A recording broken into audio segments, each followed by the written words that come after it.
प्रकृति और प्रकृति से उत्पन्न होने वाले समस्त पदार्थ इंद्र वृत्ति के द्वारा ग्रहण किए जाते हैं।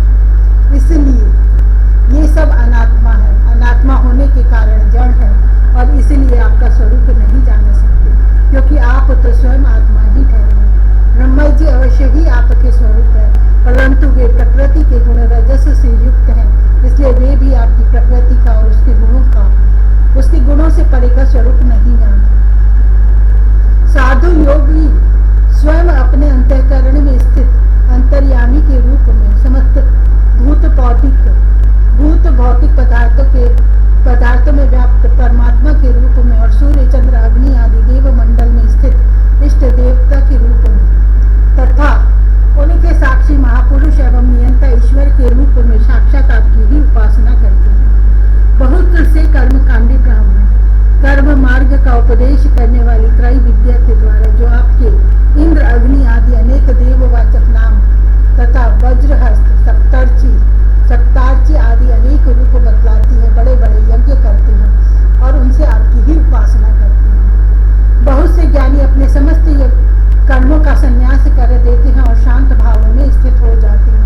वे इस प्रकार ज्ञान यज्ञ के द्वारा ज्ञान स्वरूप आपकी ही आराधना करते हैं। और बहुत से संस्कार संपन्न अथवा शुद्ध चित्त वैष्णव जन आपकी बतलाई हुई पांच रात्र आदि विधियों से तन्मय होकर आपके चतुर्व्यूह आदि अनेक और नारायण रूप एक स्वरूप की पूजा करते हैं।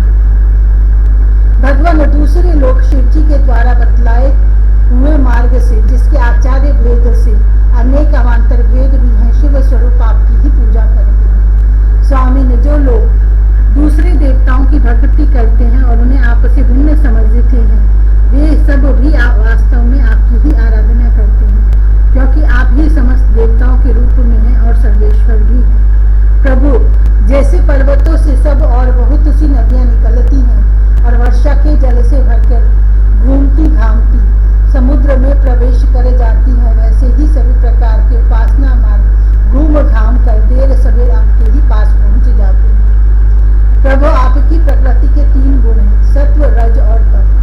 ब्रह्मा से लेकर स्थावर पर्यंत संपूर्ण चराचर जीव प्राकृत हैं और जैसे वस्त्र सूत्रों से ओतप्रोत रहते हैं, जैसे वस्त्र सूत्रों से ओतप्रोत रहते हैं, वैसे ही ये सब प्रकृति के उन गुणों से ही ओतप्रोत हैं। परंतु आप सर्वस्वरूप होने पर भी उनके साथ लिप्त नहीं है। आपकी दृष्टि निर्लिप्त है, क्योंकि आप समस्त वृत्तियों के साक्षी हैं। यह गुणों के प्रवाह से होने वाली सृष्टि अज्ञान मूलक है और वह देवता मनुष्य पशु पक्षी आदि समस्त योनियों में व्याप्त है, परंतु आप उससे सर्वथा अलग है, इसलिए मैं आपका नमस्कार करता हूँ। अग्नि आपका मुख है, पृथ्वी चरण है, सूर्य और चंद्रमा नेत्र है, आकाश नाभि है, दिशाएं कान है, स्वर्ग सिर है, देवेंद्र गण भुजाएं हैं, समुद्र कोक है और यह वायु ही आपकी प्राण शक्ति के रूप में उपासना के लिए कल्पित हुई है। वृक्ष और औषधीय रोम है, मेघ सिर के केश है, पर्वत आपके अस्थि समूह और नख है, दिन और रात पलकों का खोलना और नींचना है, प्रजापति जननेन्द्रिय है और वृष्टि ही आपका वीर्य है।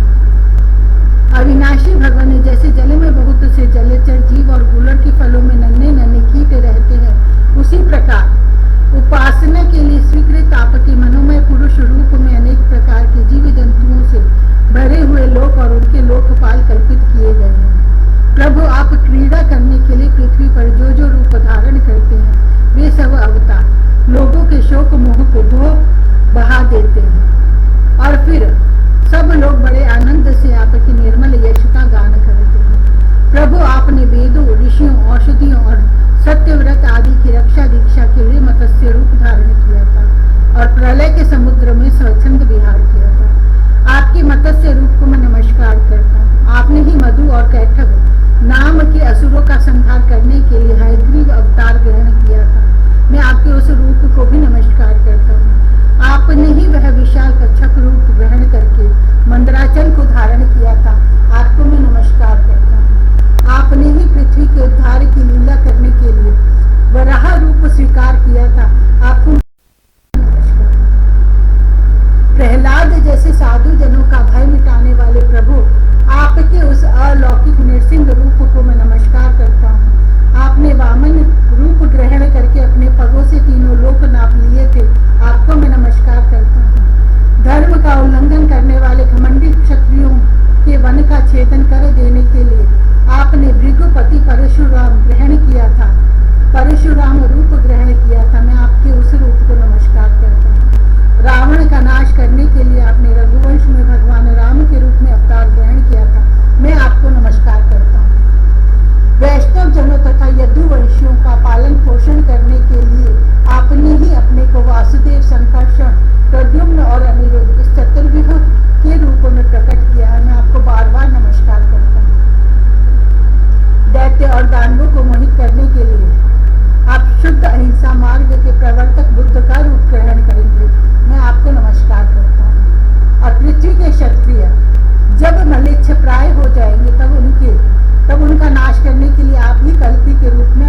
पे रहने के कारण आपको छोड़कर विषयों के सुख की आशा से भटक रहा हूँ। मैं अविनाशी अक्षर वस्तु के ज्ञान से रहित हूँ।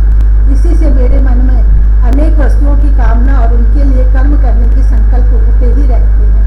इसके अतिरिक्त ये इंद्रियां भी जो बड़ी प्रबल एवं दुर्दमनीय है, मन को मत कर बलपूर्वक इधर उधर घसीट ले जाती हैं। इसलिए इस मन को मैं रोक नहीं पाता। इस प्रकार भटकता हुआ मैं आपके उन चरण कमलों की छत्र छाया में आ पहुंचा हूँ, जो दुष्टों के लिए दुर्लभ है। मेरे स्वामी, इसे भी मैं आपका कृपा प्रसाद ही मानता हूँ, क्योंकि पद्मनाभ, जब जीव के संसार से मुक्त होने का समय आता है, तब सत्पुरुषों की उपासना से चित्त वृत्ति आप में लगती है।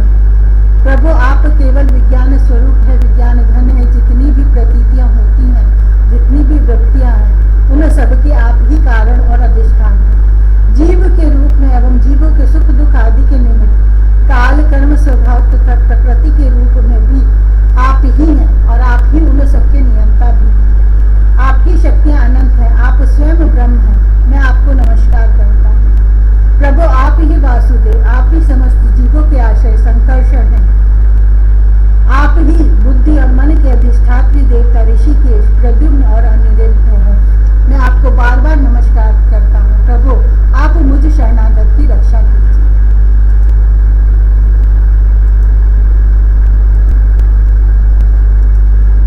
41वां अध्याय। श्री कृष्ण का मथुरा जी में प्रवेश। श्री सुखदेव जी कहते, परीक्षित, अक्रूर जी इस प्रकार स्तुति कर रहे थे। उन्हें भगवान श्री कृष्ण ने जल में अपने दिव्य रूप के दर्शन कराए और फिर उसे छुपा लिया। ठीक वैसे ही जैसे कोई नट अभिनय में कोई रूप दिखाकर फिर उसे पर्दे की ओट में छिपा दे। जब अक्रूर जी ने देखा कि भगवान का वह दिव्य रूप अंतर्धान हो गया है, तब वे जल से बाहर निकल आए और फिर जल्दी जल्दी सारे आवश्यक कर्म समाप्त करके रथ पर चले आए। उस समय वे बहुत ही विस्मित हो रहे थे। भगवान श्री कृष्ण ने उनसे पूछा, चाचा जी, आपने पृथ्वी, आकाश या जल में कोई अद्भुत वस्तु देखी है क्या? क्योंकि आपकी आकृति देखने से ऐसा ही जान पड़ता है।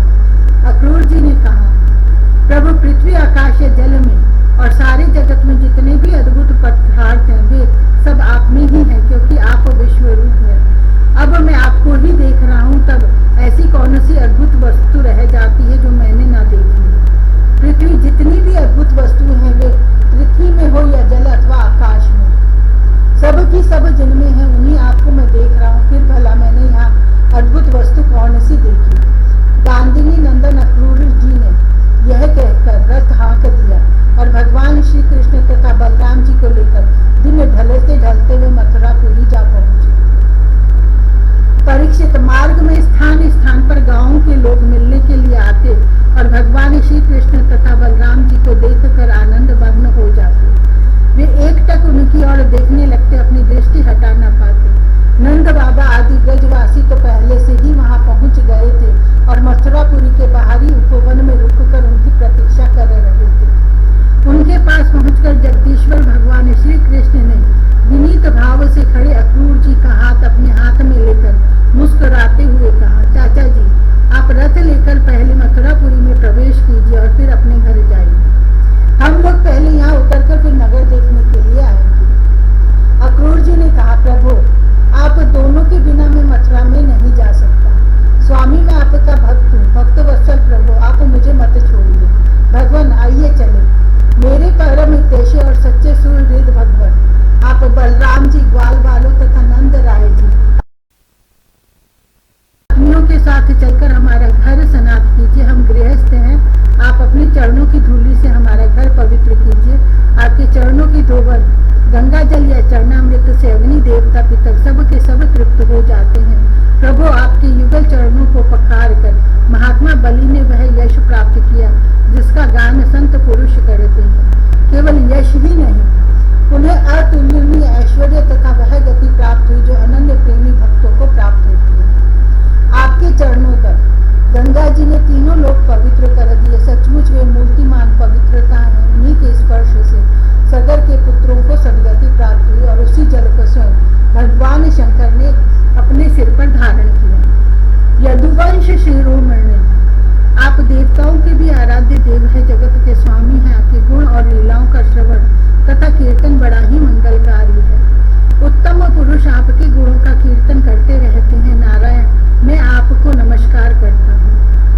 भगवान ने कहा, चाचा जी मैं दाऊ भैया के साथ आपके घर आऊंगा और पहले इस यदुवंशियों के द्रोही कंस को मारकर तब अपने सभी सुहृद स्वजनों का प्रिय करूंगा। श्री सुखदेव जी कहते, परीक्षित भगवान के इस प्रकार कहने पर अक्रूर जी कुछ अनमने से हो गए। उन्होंने पुरी में प्रवेश करके कंस से श्री कृष्ण और बलराम के ले आने का समाचार निवेदन किया और फिर अपने घर गए। दूसरे दिन तीसरे पहर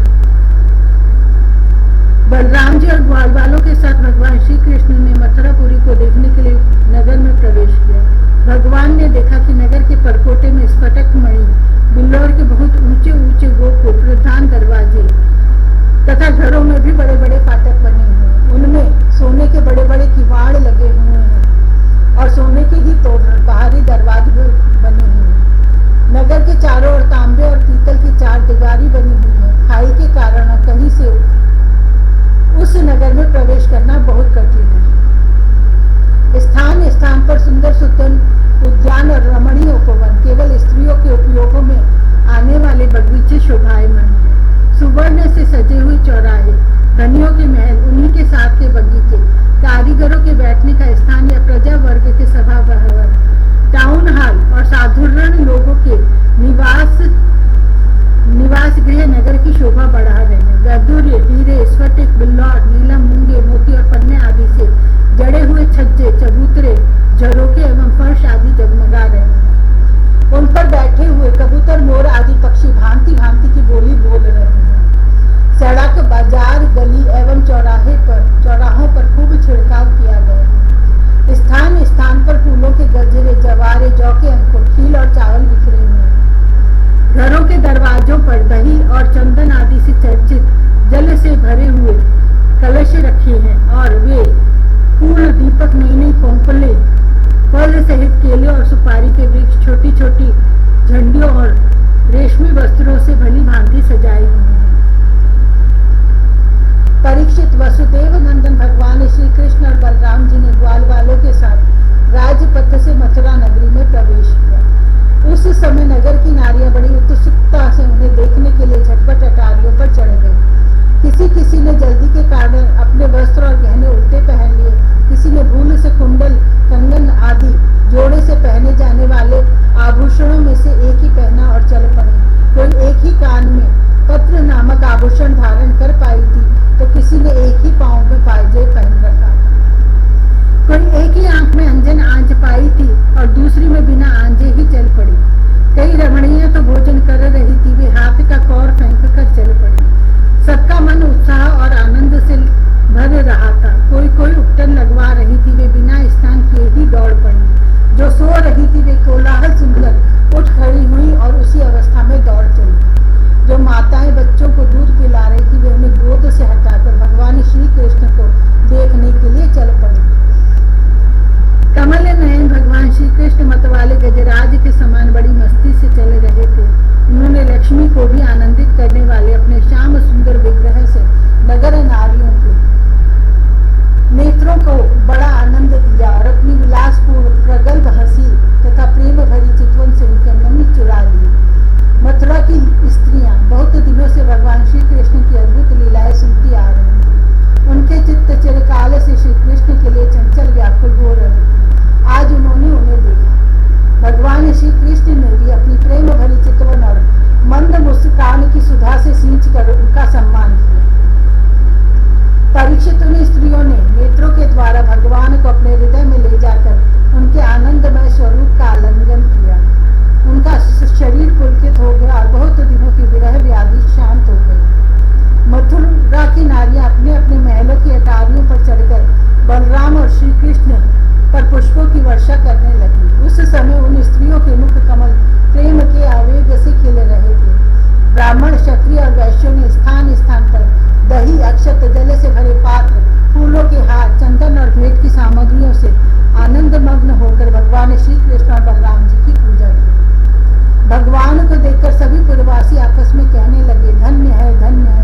भगवान सर्वत्र परिपूर्ण है, सब कुछ उन्हीं का है, फिर भी उन्होंने इस प्रकार मांगने की लीला की। परंतु वह मूर्ख राजा कंस का सेवक होने के कारण मतवाला हो रहा था। भगवान की वस्तु भगवान को देना तो दूर रहा, उसने क्रोध में भरकर आक्षेप करते हुए कहा, तुम लोग रहते हो सदा पहाड़ और जंगलों में, क्या वहाँ ऐसे ही वस्त्र पहनते हो? तुम लोग बड़े उद्दंड हो गए, तभी तो ऐसी बढ़-बढ़कर बातें करते हो। अब तुम्हें राजा का धन लूटने की इच्छा हुई है? अरे मूर्खो, जाओ, भाग जाओ। यदि कुछ दिन जीने की इच्छा हो तो फिर इस तरह मत मांगना। राज कर्मचारी तुम्हारे जैसे उच्छृंखलों को कैद कर लेते हैं, मारे डालते हैं और जो कुछ उनके पास होता है छीन लेते हैं। धोबी इस प्रकार बहुत कुछ बहक बहक कर बातें करने लगा। तब भगवान श्री कृष्ण ने तनिक कुपित होकर उसे एक तमाचा जमाया और उसका सिर धड़ाम से धड़ से नीचे जा गिरा। यह देखकर उस धोबी के अधीन काम करने वाले सब के सब कपड़ों के गट्ठर वहीं छोड़कर इधर उधर भाग गए। भगवान ने उन वस्त्रों को ले लिया। भगवान श्री कृष्ण और बलराम जी ने मनमाने वस्त्र पहन लिए तथा बचे हुए वस्त्रों में से बहुत से अपने साथी ग्वाल बालों को भी दिए। बहुत से कपड़े तो वहीं जमीन पर ही छोड़कर चल दिए।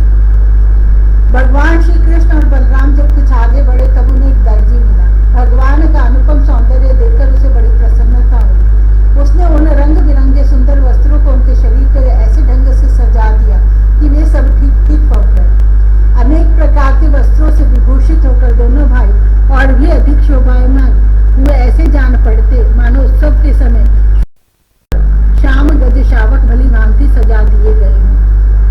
भगवान श्री कृष्ण उस दर्जी पर बहुत प्रसन्न हुए।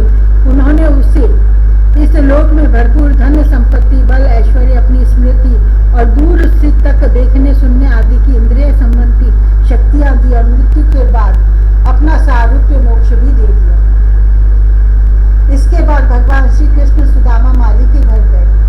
दोनों भाइयों को देखते ही सुदामा उठ खड़ा हुआ और पृथ्वी पर सिर रखकर उन्हें प्रणाम किया। फिर उनको आसन पर बैठाकर उनके पांव पखारे, हाथ धुलाए और तदंतर ग्वाल बालों के सहित सभी की फूलों के हार, पान, चंदन आदि सामग्री उसी विधि पूर्वक पूजा की। इसके पश्चात उसने प्रार्थना की, प्रभु आप दोनों के शुभ आगमन से हमारा जन्म सफल हो गया, हमारा कुल पवित्र हो गया। आज हम पितर, ऋषि और देवताओं के ऋण से मुक्त हो गए, वे हम पर परम संतुष्ट हैं। आप दोनों संपूर्ण जगत के परम कारण हैं। आप संसार के अभ्युदय, उन्नति और निःश्रेयस मोक्ष के लिए ही इस पृथ्वी पर अपने ज्ञान बल आदि अंशों के साथ अवतीर्ण हुए। यद्यपि आप प्रेम करने वालों से ही प्रेम करते हैं, भजन करने वालों को भी भजते हैं, फिर भी आपकी दृष्टि में कोई विषमता नहीं है, क्योंकि आप सारे जगत के परम सुहृद और आत्मा हैं। आप समस्त प्राणियों और पदार्थों में समरूप से स्थित है। मैं आपका दास हूँ। आप दोनों मुझे आज्ञा दीजिए कि मैं आप लोगों की क्या सेवा करूं। भगवान जीव पर आपका यह बहुत बड़ा अनुग्रह है, पूर्ण कृपा प्रसाद है कि आप उसे आज्ञा देकर किसी कार्य में नियुक्त करते हैं। राजेंद्र, सुदामा माली ने इस प्रकार प्रार्थना करने के बाद भगवान का अभिप्राय जानकर बड़े प्रेम और आनंद से भरकर अत्यंत सुंदर सुंदर तथा सुगंधित पुष्पों से गूंथे हुए हार उन्हें पहनाए। जब ग्वाल बाल और बलराम जी के साथ भगवान श्री कृष्ण उन्हें सुंदर सुंदर मालाओं से अलंकृत हो चुके, तब उन वरदायक प्रभु ने प्रसन्न होकर विनीत और शरणागत सुदामा को श्रेष्ठ वर दिए। सुदामा माली ने उनसे यह वर मांगा कि प्रभु आप ही समस्त प्राणियों की आत्मा हैं, सर्वस्वरूप। आपके चरणों में मेरी अविचल भक्ति हो। आपके भक्तों से मेरा सौहार्द, मैत्री का संबंध और समस्त प्राणियों के प्रति अहैतुक दया का भाव बना रहे। भगवान श्री कृष्ण ने सुदामा को उसके मांगे हुए वर तो दिए ही, ऐसी लक्ष्मी दी जो वंश परंपरा के साथ साथ बढ़ती जाए और साथ ही बल, आयु, कीर्ति तथा कांति का भी वरदान दिया। इसके बाद भगवान श्री